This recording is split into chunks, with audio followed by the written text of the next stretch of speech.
পরিবেশের জন্য ক্ষতিকর পলিথিন উৎপাদন, বিপণন ও ব্যবহারে বন্ধে কঠোরভাবে দায়িত্ব পালন করবে র্যাব। সোমবার বিকেলে রাজধানীর কারওয়ান বাজারে পলিথিন ব্যবহার বন্ধে সচেতনতা কর্মসূচি শেষে এসব কথা বলেন তিনি। এ সময় র্যাব মহাপরিচালক বিভিন্ন দোকানে গিয়ে পলিথিন ব্যবহার না করার আহ্বান জানান। বিকল্প হিসেবে দেন কাপড়ের এবং কাগজের ব্যাগ।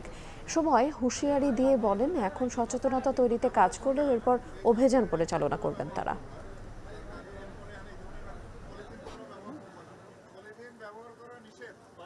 পরিবেশ মন্ত্রণালয়ের যে পলিথিন বিরোধী যে অভিযান, সেই অভিযানে আমরাও সক্রিয়ভাবে অংশগ্রহণ করতেছি এবং এই নিষিদ্ধ পলিথিন যাতে ব্যবহার না হয়, এটা যাতে বন্ধ করা যায়, সেই জন্য আমরা একযোগে কাজ করি।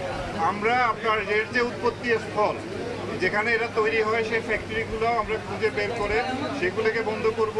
এটা যে পরিবহন হয়, সেই পরিবহনে আমরা বাধা দিব এবং এইখানে আসছে আমরা মূলত খুচরা লেভেলে, যেখানে আপনার ক্রেতারা আসেন, বিক্রেতারা আসেন, তাদেরকে সচেতন করতে। আমরা যদি মানুষকে সচেতন করতে পারি, তারা যদি নিজেরাই পলিথিন ব্যবহার বন্ধ করেন, তাহলেও আপনার এটা একটা পজিটিভ কাজ করবে।